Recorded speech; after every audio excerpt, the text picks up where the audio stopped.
Sponsored by Summit Hospital, Lokanthali Bhaktapur. सम्पर्क number 01663 1120 र 01663 1736। नमस्कार अनि स्वागत छ कार्यक्रम नाइस हेल्थ केयरमा। सदा चाहिँ आज पनि स्वास्थ्य सम्बन्धी एक विशेष प्रस्तुति लिएर म सविता तपाईहरु समक्ष आइसकेकी छु। कार्यक्रम मार्फत हामी स्वास्थ्य सम्बन्धी नै विविध प्रस्तुतिहरू दिँदै आइरहेका छौं। आज पनि हामी स्वास्थ्य सम्बन्धी नै विषयमा केन्द्रित रहनेछौं। गत हप्ता हामीले समाजमा अभिशापको नजरले लिँदै आएको एक जटिल स्वास्थ्य समस्या कुष्ठरोग अर्थात् लेप्रोसी विशेष चर्चा गरेका थियौं। त्यसैगरी आज हामी चर्चा गर्न गइरहेका छौं सौन्दर्यकै एक हिस्सा मानिने कपालको प्रत्यारोपण अर्थात् हेयर ट्रान्सप्लान्टेसन सम्बन्धी कुराकानी। सर्वप्रथम कपालको प्रत्यारोपण अर्थात् हेयर ट्रान्सप्लान्टेसन के हो? प्रस्तुत छ यसै विषयमा तयार पारिएको यो एक छोटो रिपोर्ट। कपाल प्रत्यारोपण आफ्नै शरीरको कुनै भागको कपाललाई निकालेर कपाल नभएको ठाउँमा रोप्ने प्रक्रिया हो। जस्तो कि टाउकोको पछाडिको भाग, दारी अनि छातीको कपाल जुन कहिल्यै झर्दैन। यस्ता स्थानका कपाललाई निकालेर कपाल नभएको ठाउँमा रोप्नुलाई नै कपाल प्रत्यारोपण भनिन्छ। हिजोआज मानिसहरूको कपाल प्रत्यारोपण प्रति आकर्षण बढ्दै गएको देखिन्छ। कपाल झर्नुका विभिन्न समस्या हुन सक्छन्। कसैको कपाल हार्मोनको कारणले झर्छ त कसैको वंशानुगत कारणले परिवारमा बुबा वा हजुरबुबाको कपाल कम उमेरमै झरेको छ भने पनि त्यसको असर अन्य सन्तानहरूमा पर्न जान्छ। वंशानुगत कारणले कपाल झर्नुलाई एन्ड्रोजेनेटिक एलोपेसिया भनिन्छ। यसको मुख्य कारण भनेको डाइहाइड्रोटेस्टेरोन भन्ने हार्मोनले गर्दा कपालको जरा सुकेर जाने कारणले गर्दा हुन्छ। विशेष गरेर निधार र तालुको कपाल धेरै मात्रामा झर्ने गर्छ। यो हार्मोनल डिफेक्टले गर्दा हुने हो। कपाल प्रत्यारोपण गर्न चाहने व्यक्तिमा कुनै पनि प्रकारको रोग छैन र ऊ स्वस्थ अवस्थामा छ भने तुरुन्तै प्रत्यारोपण गर्न सकिन्छ। लडेर, पोलेर वा दुर्घटनाबाट कुनै खत बसेको छ भने पनि त्यस्तो ठाउँमा कपाल रोक्न सकिन्छ। कपाल प्रत्यारोपण गर्नुपूर्व कपाल झरेको कारण पत्ता लगाउन सर्वप्रथम कपालको अल्ट्रासाउन्ड गरिन्छ। अल्ट्रासाउन्डबाट कपालको जरासम्म हेरेर समस्याको खोजी गरिन्छ र कपाल प्रत्यारोपणका लागि तयार गरिन्छ। कपाल प्रत्यारोपण गर्ने दुई तरिका हुन्छ, एक छाला काटेर गरिने र अर्को मेसिनबाट गरिने। हेयर ट्रान्सप्लान्ट पछि 2-3 दिनबाटै सामान्य अवस्थामा फर्कन सकिन्छ।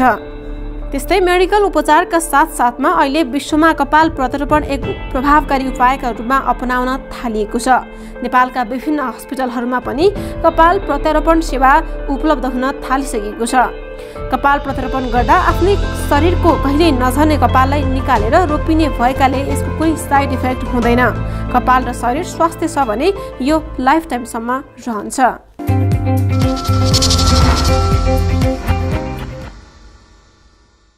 भर्खरै हामीले तपाईहरुमाझ प्रस्तुत गर्यौं कपाल प्रत्यारोपण हेयर ट्रान्सप्लान्टेसन विशेष तय गरिएको एक छोटो रिपोर्ट। यसै विषयमा के भन्छन् त डाक्टर?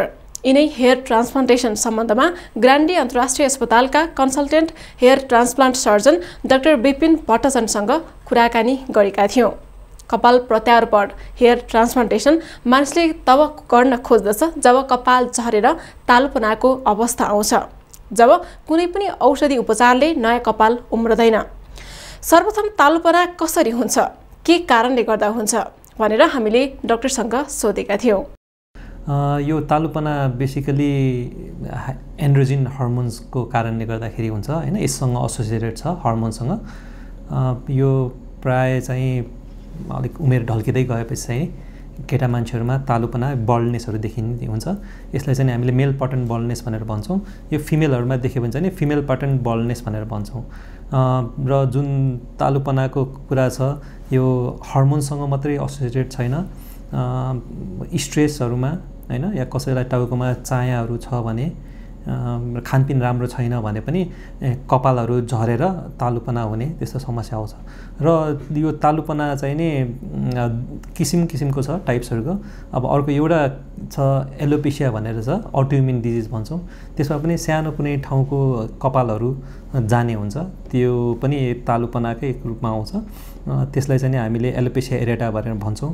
त्यसरी कपाल जाने चाहिँ नि ठाउँ ठाउँमा प्याचेसहरू गएको हुन्छ, त्यो एउटा भयो। अर्को चाहिँ जुन कमनली देखिने मेलहरूमा उमेर ढल्किँदै गएपछि 25-30 वर्ष नागेपछि या 30-35 वर्षतिरको उमेरमा देखिने चाहिँ त्यसलाई एन्ड्रोजेनेटिक एलोपेसिया भन्छौँ। तालुपना हुने यो मैले भनिहालेँ हर्मोन्सले गर्दाखेरि हो। अब हर्मोन्स हामी जति एज बढ्दै जान्छौँ त्यति हर्मोन्स त्यति एक्टिभ हुन्छ र यो जुन हाम्रो रिसेप्टर्सहरू छ हेयरमा एन्ड्रोजिन रिसेप्टर्सहरूले गर्दाखेरि चाहिँ यो तालुपना क्रोनोलोजिकली होइन एज ढल्किँदै जाँदाखेरि आफै त्यस्तो प्रोसेसमा कपाल जाने हुन्छ। र यो एउटा त यो एजले गर्दाखेरि हुने भयो। अर्को चाहिँ नि तपाईँको कुनै रोगहरू लागेको छ त्यस्तोमा चाहिँ नि यो तालुपनाहरू देखिने हुन्छ।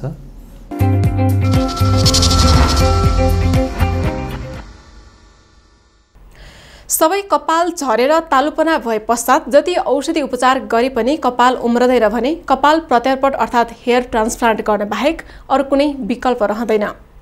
के हो कपाल प्रत्यारोपण? कस्तो अवस्थामा कपालको प्रत्यारोपण गर्ने? कपाल प्रत्यारोपण गर्न कुनै निश्चित उमेर हुन्छ कि हुँदैन भनेर पनि हामीले डाक्टरसँग सोधेका थियौँ। अहिले तालुपनाको ट्रिटमेन्टमा चाहिँ नि हेयर ट्रान्सप्लान्टेसन भन्ने जुन छ प्रत्यारोपण भन्नुभयो नि कपाल प्रत्यारोपण, त्यो चाहिँ नि लास्ट अप्सनमा आउँछ। त्योभन्दा अगाडि चाहिँ नि हामीले कजहरू फाइन्ड आउट गरेर त्यसको लागि खाने औषधिहरू होइन त्यसलाई रोक्नको लागि लगाउने मलमहरू या कुनै सल्युसन्सहरू त्यस्तोरी त्यो प्रविधिमा त्यो मेडिसिन्सहरूबाट जान्छौँ। अब फाइनल्ली जब मेल प्याटर्न बाल्डनेसहरू आउँछ त्यस्तोमा चाहिँ नि हामी कपाल प्रत्यारोपणमा जाने हुन्छौँ। जुन आज टपिक छ हेयर ट्रान्सप्लान्टेसन भनेर, यो प्रविधि चाहिँ नि एकदमै नयाँ लेटेस्ट प्रविधि हो। कपाललाई चाहिँ नि ढाकछोप गर्नको लागि या तपाईँको हुन्छ नि तालुपनालाई हटाउनको लागि। र यो समस्या अघि तपाईँले जुन क्वेसन गर्नुभयो कहिलेदेखि सुरु भयो कहाँबाट भन्दाखेरि यो लेट 18th सेन्चुरी होइन अर्ली 19th सेन्चुरीबाटै स्टार्ट भएको हिस्ट्री छ। र 1940s अनि अर्ली 1940s 50sतिर आएर चाहिँ नि जापानिज डर्माटोलोजिस्टहरू र अमेरिकन डर्माटोलोजिस्टले चाहिँ नि यसमा धेरै स्टडी गरेर हेयर ट्रान्सप्लान्टहरू उहाँहरूले आफै गरेर यो त्यहाँबाट त्यो इराबाट चाहिँ नि अलिक यो राम्रो हुँदै आएको छ। र यो हाम्रो इन्डियन सब कन्टिनेन्टमा चाहिँ भन्नुपर्दा 1990s देखि अहिले 2019 रन भइरहेको छ। यति बेलासम्म चाहिँ नि धेरै राम्रो भइरहेछ। र यो प्राय अझै युरोप कन्ट्रिजहरूमा चाहिँ नि युजली टर्की भन्ने देशमा अलिक सस्तो हुने कारणले गर्दाखेरि चाहिँ धेरै नै भइरहेको छ। र इभन एसिया कन्ट्रीमा चाहिँ नि एसियन नेसन्सहरूमा चाहिँ नि कोरियनहरू चाहिँ नि कोरियन जापानिजहरू यो फिल्डमा धेरै राम्रो छ हेयर ट्रान्सप्लान्टको फिल्डमा। तिनीहरू एकदम राम्रो गरिरहेको छ र अहिले इन्डियामा पनि एकदमै राम्रो भइरहेको छ। अहिले रिसेन्टली 4-5 इयर्समा चाहिँ अहिले हाम्रो नेपालमा पनि हेयर ट्रान्सप्लान्टेसन्सहरू चाहिँ नि भइरहेकै छ। अब यो जुन तपाईँको क्वेसन छ यसमा मैले चाहिँ नि कुनै पेसेन्टहरूलाई आएर म मात्रै होइन कुनै हामी डर्माटोलोजिस्टहरूले तपाईँको अब कसैलाई कपालहरू तक्लोपना छ त्यसमा चाहिँ नि हेयर ट्रान्सप्लान्ट गर्नु भनेर हामी भन्दैनौँ। जबसम्म पेसेन्ट आफैले आएर हामीलाई क्वेरी हुन्छ कि यसको लागि के गर्नुपर्छ, यसलाई यो तक्लोपनालाई हटाउन त्यस्तो भनेर केही क्वेसन आयो भने चाहिँ म चाहिँ युजली एक्सप्लेन गर्छु पेसेन्टहरूलाई र उहाँहरू रेडी हुनुभयो भने चाहिँ नि त्यही अनुसार उहाँलाई चाहिँ नि काउन्सिल गरेर हेयर ट्रान्सप्लान्टेसनमा हामी जान्छौँ। र हेयर ट्रान्सप्लान्टेसन गरेर नै अब 100% रिजल्ट आउने भन्ने होइन, 70-80% चाहिँ नि अहिले जुन हामीले हेयर राख्छौँ प्रत्यारोपण गर्छौँ त्यो चाहिँ नि कभरअप हुन्छ। बाँकी त्यो बाहेक अरू मेन्टेन गर्नुपर्ने हुन्छ। यो होइन कि कपाल तपाईँको रोपेर कपाल सधैँको लागि हुने भन्ने होइन, हुन त हुन्छ तर त्यसमाथि तपाईँले भाइटामिन्सहरू खानुपर्ने हुन्छ, हेयर भाइटामिन्सहरू अनि स्याम्पूहरू र त्यसपछि लगाउने हेयर रिग्रोथ सिरमहरू त्यो युज गर्नुपर्ने हुन्छ। यो चाहिँ नि हामीले कन्डिसन्स हेरिकन है पेसेन्ट जब आउँछ हामी पेसेन्टलाई सोध्छौँ उसको फ्यामिलियल हिस्ट्री कस्तो छ, बुवा काकाको होइन हजुरबुवाहरूको हेयर प्याटर्न कस्तो छ त पहिला त इभ्यालुएट गर्नु पर्यो। इभ्यालुएट गरिसकेपछि यदि हिस्ट्रीबाटै हामीलाई थाहा हुन्छ कि यो केस चाहिँ नि एन्ड्रोजिन रिलेटेड छ त्यो भएपछि चाहिँ नि युजली म चाहिँ 25 इयर्स पछि नै गर्दाखेरि राम्रो हुन्छ भनेर भन्छु। त्योभन्दा अगाडि कोही आउनुहुन्छ पेसेन्टहरू 19-20 इयर्सको पनि आएर यदि इन्सिस्ट गर्छ त्यस्तो भने हामी डाइरेक्टली गर्दैनौँ, किनकि त्यो 25 to 30 एजसम्म चाहिँ नि कपाल रिसिड हुने त्यो टाइमै हुन्छ। यदि हामीले 19-20 वर्षको पेसेन्टहरूमा हेयर ट्रान्सप्लान्ट गऱ्यो भने त्यो जुन हामीले ट्रान्सप्लान्ट गरेको छौँ त्यो त पर्मानेन्ट रहिरहन्छ, तर पछाडि रहेको जुन कपालहरू झर्ने हुन्छ त्यो चाहिँ फेरि जान सक्ने हुन्छ र नराम्रो देखिन्छ। त्यसै कारणले हामीले we give time to patients कि त्यो कपाल चाहिँ नि आफै क्रोनोलोजिकल अर्डर्समा हुन्छ नि कपाल झरिरहेको छ र कुनै त्यस्तो छ भने अनि हामी युजली अगाडि बढ्छौँ हेयर ट्रान्सप्लान्टेसन लागि।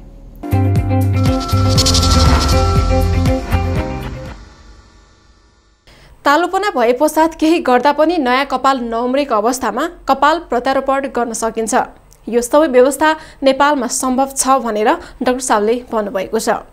नेपालमा कपाल प्रत्यारोपण कसरी गरिन्छ, यसको प्रक्रिया कस्तो छ भनेर पनि हामीले डाक्टरसँग सोधेका थियौँ। हेयर ट्रान्सप्लान्टेसन जुन छ एउटा यो सर्जिकल प्रोसिजर हो हैन, यसमा दुई किसिमको छ यो प्रोसिजरमा टेक्निक्सहरू। एउटा त हेयर हार्भेस्टिङ, स्ट्रिप हार्भेस्टिङ भन्छ, जुन चाहिँ पछाडिको कपाल हुन्छ नि एक लेयर है काटेर त्यसबाट कपालहरू छुट्याउने हुन्छौँ हैन, त्यसपछि कपाल अगाडि प्रत्यारोपण गर्छौँ। अनि अहिले आएको लेटेस्ट टेक्नोलोजीमा चाहिँ नि फोलिकुलर युनिट एक्सट्र्याक्सन भनेर छ। त्यो चाहिँ हरेक एउटा हेयर फोलिकल्सहरू चाहिँ नि हामी एउटा मेसिनबाट निकालेर अनि अगाडि जुन हाम्रो तक्लोपना छ त्यो एरियामा चाहिँ नि कुनै ब्लेड या पिनले होल बनाउँछौँ अनि त्यसपछि त्यसमा ट्रान्सप्लान्ट गर्ने हुन्छ। यो प्रोसिजर चाहिँ नि तपाईँको राम्रो छ। अहिले हेयर जुन यो follicular unit extraction FUE technique भन्ने चाहिँ नि यसमा तपाईँको जुन दागहरू बस्ने हुन्छ नि डरहरू त्यस्तो केही पनि हुँदैन। जहाँ कि स्ट्रिप हार्भेस्टिङमा चाहिँ नि मैले भने पछाडिको कपालको एक लेयरै हुन्छ नि छाला नै निकाल्ने हो, त्यसपछि स्टिचहरू गर्दाखेरि त्यो एरियामा स्कार्सहरू बस्ने चान्सेस हुन्छ। अहिले चाहिँ नि यो प्रोसिजर त्यति गरिँदैन, फोलिकुलर युनिट एक्सट्र्याक्सन भन्ने टेक्नोलोजी युज गरेर चाहिँ नि हेयर ट्रान्सप्लान्टहरू गरिरहेको हुन्छौँ। र यो बाहेक अहिले डाइरेक्ट हेयर ट्रान्सप्लान्ट भन्ने पनि छ, जुन चाहिँ डाइरेक्ट हेयर ट्रान्सप्लान्टमा चाहिँ नि कपालहरू पछाडिबाट निकाल्ने बित्तिकै तुरुन्तै विदिन 1-2 मिनट्स नै अगाडि रोपिहाल्ने। मैले जुन अघि भने फोलिकुलर युनिट एक्सट्र्याक्सन त्यसमा चाहिँ नि हामीले कपाल निकालेर हामीसँग एउटा मिडियम हुन्छ सोल्युसन, त्यसमा चाहिँ नि हामी राख्छौँ। जुन पछाडिको कपालहरू निकाल्दै हान्छ नि एक टाइममा 400 to 500 कपालहरू निकालेर हामीले एउटा मिडियममा राख्छौँ। त्यसपछि त्यो अगाडि प्रत्यारोपण गर्ने टाइममा हैन अलिकति लेन्दी प्रोसिजर छ। तर डाइरेक्ट हेयर ट्रान्सप्लान्ट भन्ने जुन अहिले आएको छ अझै लेटेस्ट, त्यसमा चाहिँ नि पछाडि एउटा कपाल निकाल्दै अगाडि रोक्ने त्यस्तो छ टेक्निक।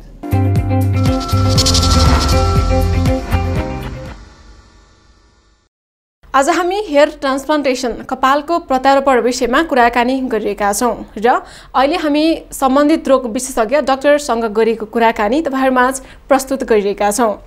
अहिलेलाई कार्यक्रममा पालो भएको छ छोटो ब्रेकपछि हामी फेरि पनि उपस्थित हुने नै छौँ, हामीसँगै रहनुहोला।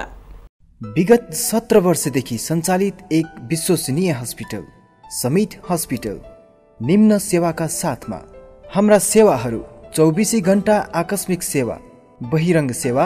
यस सेवा अन्तर्गत जनरल फिजिशियन सेवा, ग्यास्ट्रो, थाइराइड, सुगर, नाक कान खाटी आँखा, मुटु रोग, युरोलोजी, मानसिक रोग, न्युरो परामर्श, हार्ट जोड्नी, गाइनोकोलोजी, छाती रोग, मृगौला रोग, क्यान्सर रोग, फिजियोथेरापी आदि सेवा विशेषज्ञ डाक्टरहरूको प्रत्यक्ष सहभागितामा। यस सेवाका साथसाथै 10 बेड ICU सघन उपचार कक्ष, प्याथोलोजी अन्तर्गत जनरल र स्पेशल सेवा, डिजिटल एक्सरे सेवा, इको सर्जरी सेवा, USG, Doppler, EEG, ECG, laparoscopy, आधुनिक अपरेसन कक्ष, इन्डोस्कोपी सेवा, साथै 24 घण्टा एम्बुलेन्स सेवा। Summit hospital, Lokanthali, Bhaktapur. Phone number 66 31 736 66 31 120। हामी गुणस्तरीय सेवामा प्रतिबद्ध छौँ। ब्रेकपछि फेरि पनि स्वागत छ कार्यक्रममा। तपाईहरु अहिले हेर्दै हुनुहुन्छ कार्यक्रम नाइस हेल्थ केयर र आज हामी विशेष गरेर तालुपना भए पश्चात कपालको प्रत्यारोपण गर्ने विषयमा कुराकानी गरिरहेका छौँ र अहिले हामी तपाईहरुमा सम्बन्धित रोग विशेषज्ञसँग गरिएको कुराकानी प्रस्तुत गरिरहेका छौँ।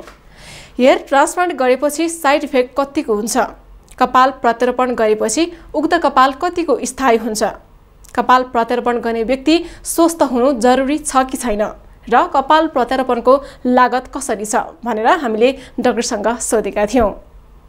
अब हेयर ट्रान्सप्लान्ट गरिसकेपछिको साइड इफेक्ट त्यस्तो फर्स्ट इनिसियल 3-4 डेजमा चाहिँ नि देखिन्छ है। देखिने पनि सबैलाई हुँदैन, कसैलाई चाहिँ नि जुन हामीले इन्जेक्ट गरेको हुन्छौँ हेयर ट्रान्सप्लान्ट गर्नुभन्दा अगाडि यो जुन तक्लुपना एरियातिर हामीले एनेस्थेसिया दिनुपर्ने हुन्छ। त्यो जुन लिक्विड छ हैन, त्यो लिक्विड जुन हामीले एनेस्थेसाइजको लागि युज गरेको छौँ त्यसले गर्दाखेरि चाहिँ नि कसैको मुखहरू सुन्निने त्यस्तो देखेको छौँ। 2-3 दिन 3-4 दिनसम्म हुन्छ, तर यो जुन साइड इफेक्ट छ बिस्तारै ग्रेजुअली आफै हट्दै जान्छ। त्यो बाहेक र अलिअलि कसैको चाहिँ नि कपाल जहाँ रोपेको छ त्यो ठाउँमा चाहिँ नि फलिकुलाइटिसहरू भन्ने एउटा टर्म छ, कपालको रौँको इन्फेक्सन्स, त्यो कसैलाई देखिन सक्छ। तर त्यो देखिँदैमा आत्तिनु पर्ने हुँदैन, हामीसँग एन्टिबायोटिक र लगाउने एन्टिबायोटिक, खाने एन्टिबायोटिक औषधिहरू हुन्छ, त्यसले कभर अप गर्छ। र जहाँबाट यो कपाल निकाल्ने हुन्छ पछाडि त्यो एरियामा पनि अलिकति इन्फेक्सन हुन सक्ने चान्सेस हुन्छ। त्यसै कारणले यो कपाल रोपिसकेको 1 हप्ताभित्रमा हामीले एन्टिबायोटिक खान दिन्छौँ ताकि यस्तो कम्प्लिकेसन्स नआओस् भनेर। त्यो नै हो। र जुन यो हामीले जुन एनेस्थेसाइज गर्छौँ हैन, लोकल एनेस्थेसिया जुन दिन्छौँ त्यसको असर चाहिँ कसैलाई 2-3 हप्ता 3-4 हप्तासम्म अलिकति भारीपन भएको जस्तो महसुस चाहिँ नै हुन्छ, त्यति नै हो, अरू त केही छैन। तपाईको 4-5 इयर्ससम्म त त्यस्तो केही चिन्ता लिनु पर्दैन। तर जुन रोपिरहेको छ अब जिन्दगीमा झर्दै नझर्ने भन्ने हैन, कहिलेकाहीँ अलिअलि झर्न सक्ने सम्भावनाहरू हुन्छ, तर त्यस्तो नहोस् भन्नको लागि चाहिँ नि हामीले त्यसमा मिनोक्सिडिल भन्ने एउटा औषधि हुन्छ जुन चाहिँ लगाइराख्नुपर्ने हुन्छ, भाइटामिन्सहरू खाइराख्नुपर्ने हुन्छ हैन। त्यसबाहेक अरू अब कसैलाई केही थाइरोइडहरूको डिसअर्डर छ, कुनै अरू रोग छ भने त्यो रोगहरूको लागि चाहिँ नि उहाँहरूले साइड बाई साइड ट्रिटमेन्टहरू लिइराख्नुपर्ने हुन्छ। त्यति नै हो। हेयर ट्रान्सप्लान्टेसन भन्ने जुन यो प्रोसिजर छ, यदि कोही पेसेन्टहरू हाइपरटेन्सिभ हैन, प्रेसरको बिरामीहरू हुनुहुन्छ, धेरै नै प्रेसर छ भने उहाँहरूलाई चाहिँ नि हामीहरूले कन्ट्रोलमा ल्याएपछि मात्रै गर्नुपर्ने हुन्छ। यदि त्यस्तो गरिएन भने चाहिँ जुन ब्लड फ्लोहरू हुन्छ धेरै म्यासिभ हुनसक्छ र हाम्रो जुन भिजुअल्ली जुन देखिनुपर्ने हो हैन कपालहरूको रोप्ने बेला अगाडिको पार्टहरूमा जुन त्यो चाहिँ नि धेरै ब्लिडिङहरू भएर अप्ठ्यारो आउन सक्ने सम्भावना हुन्छ। र हामीले पहिल्यै इभ्यालुएट गरिसकेका हुन्छौँ यदि कोही त्यस्तो हाइपरटेन्सिभ पेसेन्टहरू छ भने उहाँहरूलाई चाहिँ नि ब्लड प्रेसर कन्ट्रोलमा ल्याउने हैन, उहाँहरूले चाहिँ नि मेडिकेसन्सहरू यदि त्यस्तो कन्ट्रोलमै छैन भने प्रेसरको डक्टरसँग गएर कन्सल्ट गर्नु अनि कन्ट्रोल गराएर लिएर आउनु भनेर हामी सल्लाह सुझाव दिन्छौँ र त्यसपछि बल्ल हामी अगाडि फर्दर प्रोसिजरमा लाग्छौँ। र अर्को चाहिँ नि डायबिटिक पेसेन्टहरूमा पनि अलिकति केयरफुल हुनुपर्छ। डायबिटिक भन्ने बित्तिकै अब घाउहरू त अलिअलि हुन्छ, त्यसमा फेरि घाउहरू पाक्ने हैन, सन्चो नहुने त्यस्तो समस्या भएको कारणले यो डायबिटिक हाइपरटेन्सिभ पेसेन्टहरूमा चाहिँ नि रेगुलर यदि उहाँहरू मेडिकेसनमा हुनुहुन्छ भने त्यस्तो केही फरक पर्दैन। स्वस्थ हुनु पर्यो र यो हेयर ट्रान्सप्लान्ट पेसेन्टहरू चाहिँ नि युजली हामीहरूले चाहिँ नि जो अब कोही एकदमै चुरोट खाने हुन्छ हैन, ड्रिङ्कर्सहरू हुन्छ, अल्कोहल खाने, त्यस्तो पेसेन्टहरूलाई चाहिँ नि हामीले के भन्छौँ, यो प्रोसिजर गरिसकेपछि चाहिँ नि त्यस्तोमा अभोइड गर्नु भनेर भन्छौँ। किनकि अल्कोहल र यो स्मोकिङसँग धेरै रिलेटेड छ कपालहरू झर्नुमा पनि। र यदि उहाँहरूले त्यस्तो गर्नु भएन, स्मोक गरिराख्नु भएकै छ हैन, हेयर ट्रान्सप्लान्ट पछि पनि त्यो भने चाहिँ जुन उहाँको कपालको रिजल्ट चाहिँ नि अलिक टाइम लाग्न सक्छ र त्यति जति नन स्मोकरहरूमा हामीले हेयर ट्रान्सप्लान्ट गरेको छौँ, यदि स्मोकरहरूले हेयर ट्रान्सप्लान्ट गऱ्यो भने चाहिँ नि रिजल्ट आउन अलिक टाइम लाग्छ र जुन हामीले रोपेको छौँ त्यो कपालहरूको पनि सेड अफ हुने चान्सेसहरू धेरै हुन्छ। अहिले नेपालमा हेयर ट्रान्सप्लान्टेसनमा समस्या भनेको त अब स्किलफुल ट्रेनर्सहरू जुन हेयर ट्रान्सप्लान्ट गर्ने अलिकति कमी छ। अब डक्टर्सहरू हामीले मात्रै यो जानेर भएन, यसमा चाहिँ नि यो टिमवर्क हो, यसमा 5-6 जना 6-7 जना स्टाफहरू चाहिने हुन्छ। त्यसै कारण यदि ट्रेन्ड कोही नर्सेसहरू अरू कुनै स्टाफहरू छ भने यो हेयर ट्रान्सप्लान्ट गर्न चाहिँ नि सजिलो हुने हुन्छ। एक्लैले हामी 2 जना मिलेर गर्ने भन्ने त्यस्तो चाहिँ नि हैन, यो चाहिँ एउटा टिमवर्क हो। हजुर अब कस्ट वाइज हेर्नु भयो भने चाहिँ एउटा हेयर जुन हामीले राख्छौँ नि हेयर फलिकल त्यसमा डिपेन्ड गर्छ हैन।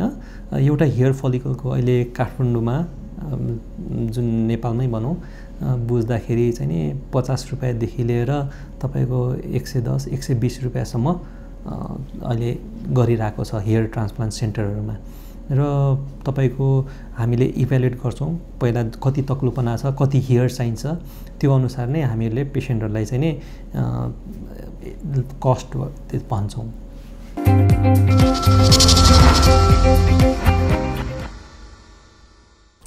अन्त्यमा कपाल प्रत्यारोपण गरे पश्चात कपाललाई सुरक्षित राखिराख्न के गर्नुपर्छ, साथै अन्य कस्ता कस्ता अवस्थामा कपालको प्रत्यारोपण गर्न सकिन्छ भनेर पनि हामीले डाक्टरसँग सोधेका थियौँ। यो हेयर ट्रान्सप्लान्ट गरिसकेपछि जुन केयर गर्नुपर्ने हुन्छ यो हेयर ट्रान्सप्लान्ट गरेको सुरुको 3 हप्ता जति हैन हेलमेटहरू लगाउनु हुँदैन, एकदमै एक्सर्साइज हुन्छ नि त्यस्तो जिउहरू एकदमै तातिने एकदमै यताउता गर्ने या पसिना आउने चिजहरू चाहिँ नि 3 हप्ता जति गर्नु हुँदैन भनेर हामी भन्छौँ। त्यसपछि 3 विक्स पछि चाहिँ अब हेलमेट लगाउनेदेखि लिएर कुनै पनि एक्सर्साइजहरू गर्ने त्यो सबै गर्न मिल्छ। र यो हेयर ट्रान्सप्लान्ट जुन अपरेसन छ यो गरिसकेपछि पेसेन्ट त्यही दिन घर जान सक्नुहुन्छ हैन, हस्पिटलमा बस्नुपर्ने हुँदैन। खानपिनमा केही रोकटोक छैन, जे खाए पनि हुन्छ। र यो जुन हामीले हेयर प्रत्यारोपण गरेको छौँ यो पछाडिको हेयर जुन हाम्रो यहाँ पछाडि हुन्छ यो एरियाको हेयर अगाडि राख्ने हो। यो जुन हाम्रो टेस्टोस्टेरोन हर्मोन छ हैन रिसेप्टर्सहरू यहाँ पछाडि चाहिँ नि कहिले पनि तक्लोपना हुँदैन। तपाईँले नोटिस गर्नुभएको छ होला हैन मेल मान्छेहरूमा यो कपाल नै हामीले अगाडि राखिदिने हो र यसमा चाहिँ नि यो कुनै हर्मोन्सको चाहिँ नि त्यति रोल हुँदैन, त्यसैकारण यो राम्रोसँग ग्रोहरू हुन्छ त्यो। र तपाईँले भन्नुभएको जस्तो कपालहरू सेतो हुने यो नर्मल हो, तपाईँको जुन हामीले कपाल पछाडि राखेका छौँ त्यही अगाडि राख्ने हो। र कपाल कसैलाई क्रोनिक हुन्छ नि एज बढ्दै गएर कसैको कपालहरू सेतो हुने खानपिनहरू राम्रो भएन भने हैन कपालमा अलिक चेन्जेसहरू आउने त्यो नेचुरल प्रोसेस नै हो, त्यो हुन्छ। अब रेगुलर स्याम्पूहरू गर्ने त्यसमा केही कुनै यो स्पेसिफिक भन्ने छैन, रेगुलर आफ्नो जे छ त्यो गर्न सकिन्छ, केही डराउनु पर्ने छैन, नर्मलै हुन्छ। कपाल झर्ने सम्भावना जुन हेयर ट्रान्सप्लान्ट गरिसकेपछिको एकदमै मिनिममै छ। तपाईँको एज त्यही कपाल चाहिँ नि लामो समयसम्म रहिरहन्छ, तर जुन कपाल रोपेको छ त्यसको साइडको जुन हामीले त्यो एरियामा चाहिँ नि कपालहरू झर्ने हुन्छ। त्यसै कारण कोही पेसेन्टहरू चाहिँ नि हामी कहाँ 3 इयर्स 4 इयर्स पछि चाहिँ नि फेरि जुन कपाल नरोपेको ठाउँमा यदि कपाल गएको छ भने त्यसमा फेरि टचअपहरू गर्नुपर्ने हुन्छ। भनेको मतलब त्यसमा पनि फेरि कपालहरू प्रत्यारोपण गर्नुपर्ने हुन्छ मेन्टेन गर्नको लागि। हेयर ट्रान्सप्लान्ट चाहिँ हामीहरूले फिमेलमा पनि गर्छौँ। फिमेल हेयर प्याटर्न लस भनेर जुन टर्म छ त्यसमा गरिन्छ। र यो केसेसहरू चाहिँ नि हामीले जुन हेयर ट्रान्सप्लान्ट गर्छौँ मेलमा नै बढी गरिरहेको हुन्छौँ हैन 95-97% जति।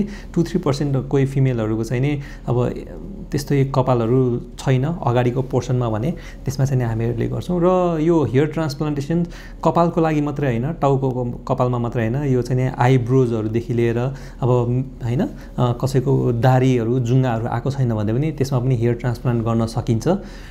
कपाल प्रत्यारोपणको गर्दाखेरि यो हाम्रो पछाडिको कपाल मात्रै हाल्ने होइन कि कहिलेकाहीँ दाढी छातीको रौँहरू पनि हामीले युज गर्छौँ हेयर ट्रान्सप्लान्टमा।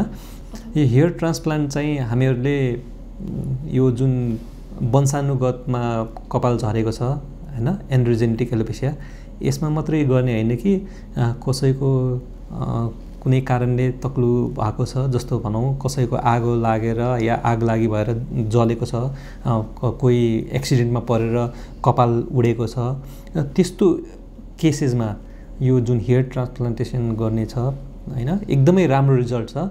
उहाँहरू निराश भएर बस्नुपर्ने जरुरी हुँदैन, कपाल भएन या केही विगहरू लगाउने भन्छ त्यस्तो केसेसहरू चाहिँ नि हामीहरूले राम्रो रिजल्ट दिएको छौँ त्यो। र अब जुन यो कपाल प्रत्यारोपण गरिसकेपछि मान्छेहरू कति आत्तिन्छ हैन सोध्छ क्वेसन्सहरू यो के यो पछि हुन्छ नि भिटामिन डेफिसियन्सीले या खानेकुराहरू केही नखाएर जस्तो कपाल झर्ने भनेर जुन क्वेसन आउँछ त्यस्तोमा चाहिँ केही डराउनु पर्दैन। रेगुलर हेल्दी डाइटहरू खानुहोस् हैन। र हामीहरूले यो होइन कि हामी जुन हेयर ट्रान्सप्लान्ट सर्जनहरू डर्माटोलोजिस्टले यो कपाल रोपेपछि अब तपाईँको सधैँको लागि हुन्छ भनेर भन्न त भन्छौँ, तापनि यसमा अरू एडिसनल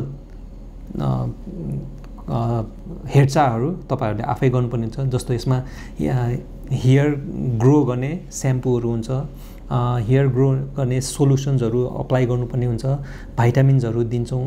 र यसमा एउटा बुझ्नुपर्ने कुरा छ, फिनेस्टेराइड भन्ने एउटा औषधि छ हैन, 5-अल्फा रिडक्टेज इनिबिटर, यो एकदमै इम्पोर्टेन्ट छ।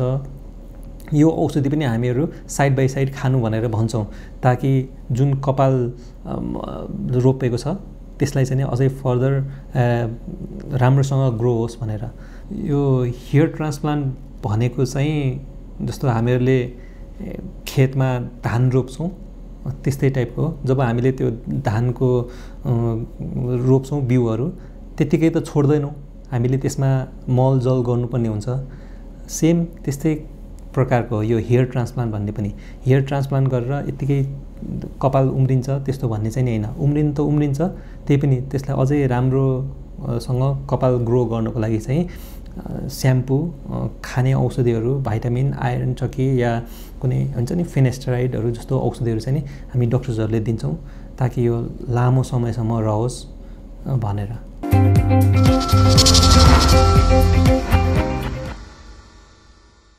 दर्शकवृन्द, भर्खरै हामीले तपाईहरुमाझ प्रस्तुत गर्यौं कपाल प्रत्यारोपण विषयमा ग्रान्डी अन्तर्राष्ट्रिय अस्पतालका consultant hair transplant surgeon doctor Vipin भट्टचनसँग गरिएको कुराकानी। शारीरिक सुन्दरताको लागि भनौं अथवा कुनै पनि काममा आत्मबल बढाउनका लागि सुन्दर कपालले धेरै नै महत्त्वपूर्ण भूमिका निर्वाह गरिरहेको हुन्छ र विभिन्न कारणले कपाल झरेर तालुपना भएका आँखीभाउहरूका कपाल झरेका व्यक्तिहरूले पुनः प्रत्यारोपण गरेर नयाँ कपाल पाउन सकिन्छ। अब भने कार्यक्रममा पालो भएको छ कपाल प्रत्यारोपण गर्दा के कुराहरूमा ध्यान दिने, प्रत्यारोपण गरेको कपालको हेरचाह कसरी गर्ने सम्बन्धमा तयार पारिएको छोटो जीवनोपयोगी हेल्थ टिप्स। प्रत्यारोपणको समयमा कुनै पनि समस्या आउन नदिन अन्य डाक्टरहरूसँग पनि सरसल्लाह लिनुपर्छ। सुरुमा कपाल झर्ने कारण, समस्या लगायत बारे बुझ्नुपर्ने हुन्छ। कुनै रोगका कारण कपाल झरेको छ भने त्यस्तो अवस्थामा ट्रान्सप्लान्ट गर्नु हुँदैन। मानिसहरूमा यो उपचार विधि प्रभावकारी र सुरक्षित हुन्छ कि हुँदैन भनेर क्लिनिकल परीक्षणहरू गर्नुपर्छ।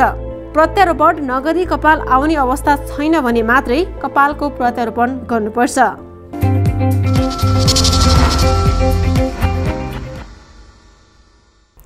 दर्शकवृन्द, आज हामीले तपाईहरुमाझ प्रस्तुत गर्यौं कपाल प्रत्यारोपण अर्थात् हेयर ट्रान्सप्लान्ट विशेष प्रस्तुति। यिनी जानकारीमूलक प्रस्तुतिहरू प्रस्तुत गर्दा गर्दै आजले भने हाम्रो कार्यक्रमको निर्धारित समय पनि सकिने लागेको छ। यहाँहरूलाई हाम्रो कार्यक्रम कस्तो लाग्छ? आवश्यक सल्लाह सुझाव र प्रतिक्रिया दिन चाहनुहुन्छ भने हाम्रो नाइस हेल्थ केयरको फेसबुक पेजमा गएर आफ्नो प्रतिक्रिया दिन सक्नुहुनेछ। यतिन्जेलसम्म कार्यक्रम हेरेर हामीलाई साथ दिनुभएकोमा यहाँहरूप्रति आभार व्यक्त गर्दै अर्को हप्ता फेरि पनि अर्को एक जानकारीमूलक प्रस्तुति लिएर आउने नै छौँ। त्यतिन्जेलसम्मको लागि म लगायत मेरो सम्पूर्ण टिमलाई नै बिदा दिनुहोस्। नमस्ते। तपाईँको बाँकी समय स्वास्थ्यमय रहोस्।